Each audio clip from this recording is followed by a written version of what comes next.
Hi, thanks for clicking on my blog. This is Larry Baker, certified level 2 sommelier and senior wine and spirits specialist at ABC Fine Wines and Spirits in Sunrise. Little story today, quickly. I got a text from Milan, Italy, from one of our blog followers, or my blog followers, and one of our ABC guests. And he was with his wife in Milan having dinner with the time difference there, and said, what do I order? I'm having this. It was pretty much a generic wine list, but I was able within 30 seconds to look at that wine list and recommend a wine, and also recommend a sparkling that he should look into, which was on the menu as well, from Franciacorta that I've talked many times about, because he's in the northern part of Italy and that's popular. And he said, this is amazing service, and your everyday wine guy. It's like, I'm not on the App Store, but I am available to you through email, text, in many ways. Just all you have to do is put your email address where it says follow this blog on the very front page, and you can have that service anytime, anywhere. Okay, today I want to talk about a few countries. This is going to be part one of two of a couple of countries that get a bad rap, that are basically in every retail store, every wine store. These countries are dwindling their sections down because of predisposition of the American consumer's mind that these wines are not quality anymore, because of maybe some mass-produced qualities, where they tasted one specific grape varietal that country maybe is not known for, and now they bash the entire country and they no longer want to try anything else. We're going to start off with one is Greece. They started it. The Romans and the Greeks started the entire wine situation. Greek wine is some of the best wine you'll ever find in the world, with indigenous grapes such as Assyrtiko and Asprudi and Zilmavro and Agiogikigo. Nobody wants Greek wine. Sad that most retailers, including us, don't. If they have one, it's very, very, very small, a Greek section, because everybody thinks about Retsina. Retsina is an acquired taste, but it's mostly to take away the gaminess of a lamb type of meat, and it's not. It's an acquired taste, put it that way. But that doesn't mean every time you say Greek wine that everything's going to taste like Retsina. Some of the best wines in the world, and very few stores are promoting Greek wine. It's just not a section anymore. It doesn't exist. The second country, which we're going to talk about next week and more in depth, is South Africa. Pinotage, which is a hybrid grape, which we'll talk about, gets a bad rap because some of them, and I say some of them, or just South African wines in general, could have a little Band-Aid, elastic, rubbery, or even sometimes noxious type of gassy type of smell to them, but that doesn't mean the whole country. I mean, Canoncop, that when I used to sell that, Canoncop Estate Pinotage, it was $90 on the wine list at the restaurant I worked with prior to coming back to ABC Fine Wine Spirits, and this was like one of the #1 selling wines from South Africa, and we have one for $11.99 called the Painted Wolf. So there's some amazing red blends, amazing Shiraz, Chenin Blanc, unbelievable.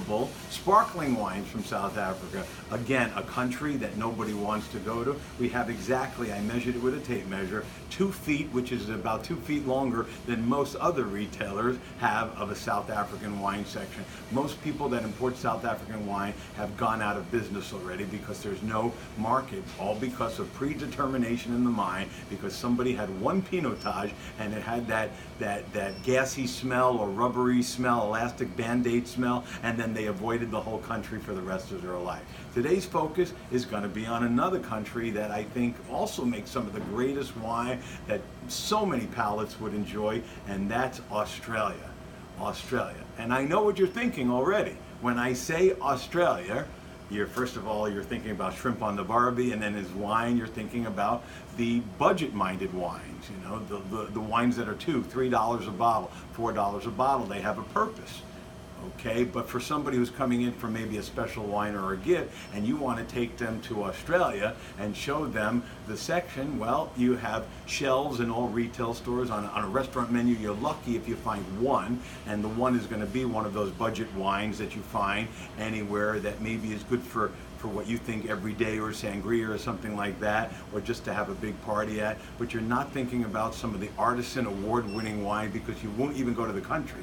Our shelves are a very long Australia section, but 99% of it has been down to the budget price wines of various different brands. Even the famous Penfolds winery, one of the classics, they make Grange, considered by Robert Parker one of the greatest wines in the entire world. It's a $900 bottle on a restaurant menu. I had it for $1,100. This wine could last 100 years. It's that classic. We don't even have much of these brands, the bin numbers anymore. They're not popular.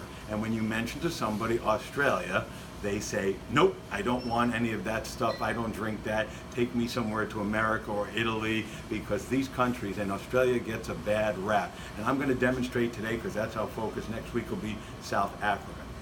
For instance, Bruno Tate. Bruno Tate makes a wine, yes, it's called the Ball Buster. It's a Shiraz blend. It's a red blend. It's Shiraz, Cabernet Sauvignon, and a little bit of Merlot. Sometimes they put a little Grenache in there. The reason behind the story of the name of the wine is because Bruno Tate wanted to name the wine after his wife, Michelle. And Michelle is a very feminine, very soft woman, like most women are. You think of softness. And when he tasted the finished product, it was big and bold, and it was broad-shouldered, and it was powerful. It's got 15.5% alcohol in it, and it's just loaded with flavor and layers and complexity. And he said, this wine's a ball buster. So maybe in reality he did name after his wife. But we have this sign in the section, and this is true. I think we need to update it. It says 10 in a row, but that means 10 years in a row. It should be more like 18 years in a row.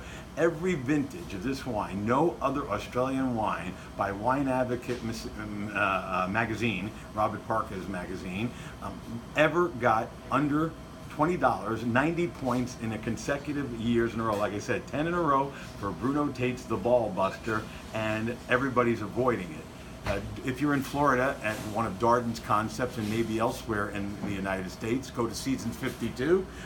They have the Ball Buster by the glass. You can try it and see. This is an $18.99 bottle of award-winning wine. 15, 16 years in a row, Wine Advocate, 90 point. People don't even want to go to that section unless they happen to try it somewhere else. This is classic wine. Comes from Barossa Valley, which is a very hot area, so you get that high sugar, high alcohol here. Then we go into Oliver Hill Winery. Also, another great wine that's rated. This is a Shiraz from McLaren Vale, which is a maritime climate. There's water around there, so the temperature's a little cooler. There's a reason they call it red silk, because it is silk. Again, we've got 1, 2, 3, 4 years in a row. We need to update that sign. The Wine Advocate, again, gives this wine 90+ point every year. Another $18.99 bottle of wine at ABC Fine Wines and Spirits. You will not find it anywhere. It is one of our direct-to-you products here in the store. So, Oliver Hill also makes this wonderful Jimmy selection, one of the greatest Shirazes out there. Another classic, and I bet no one's going to think about that. If you like Shiraz, you're not going to think about that. You're going to think of the budget-minded wines, and these are classic wines made by there. I used to sell this for like bottle after bottle when we had the International Boat Show. Torbreck. Loved the Torbreck, the Woodcutters Shiraz. Used to sell it for like 90 bucks in a restaurant. Here it's a lot less, and a great classic Shiraz from Australia, Barossa Valley as well. Here. This is an Italian family, and in 1966, Serafino is Italian for Stephen. Stephen came from Italy in 1966 to Australia, and that's why they call the winery Serafino. One of the classic wines from the best vineyards that you can possibly get in McLaren Vale, a Shiraz. This is a $29.99 wine, but this is serious wine. Think about all you people out there who go to the American Zinfandel section, or the Zinfandel blends with the Petit Syrah. You like them because they've got big, bold, jammy fruits, spices, black pepper, boysenberries, blueberry. That's what you're going to get out of here with a little bit more elegance, especially like red silk. I had an Australian customer come in. It's going to be the last bottle I talk about in this section today. Is Chris it's Ringland, Chris Ringland. He said, I can't believe, do you know, he said, probably since I was of drinking age in Australia, he lives down here in Florida, he was going to Sri Lanka, and he said, I must have drank maybe 20,000 bottles of Chris Ringling, and I can't find this wine anywhere. So he cleaned out my shelf, and he said, where's the rest of the Australian section? And he was a little disappointed that most of it was the budget wines, that it was not for what he was looking for, but he was happy to find the small selections that we do. So be more open-minded. Forget about that predetermination you have in your mind. Drink these countries, Greece, South Africa, Chile, and then we're going to talk about Israel and Croatia and Slovenia and Corsica. And there's so many countries that literally is dwindling those sections in wine stores, and you really should experience these wines. They're great value, fabulous wines by fabulous winemakers, and they're direct to you at ABC, which means it's the direct to you promise. For any reason you don't like them, it's not as good as I say or any of our wine specialists or associates say, money back guarantee. Follow up these wines if you want on our website at abcfws.com.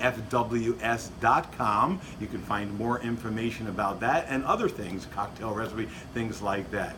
So, Australia, get it out of your head. It's not just the budget wines. That's good for a purpose. They still make world-class wine. Next week, South Africa. Until I see you again, just remember, wine's not for snobs. It's for everyday people like you and me and my blog friend in Milan.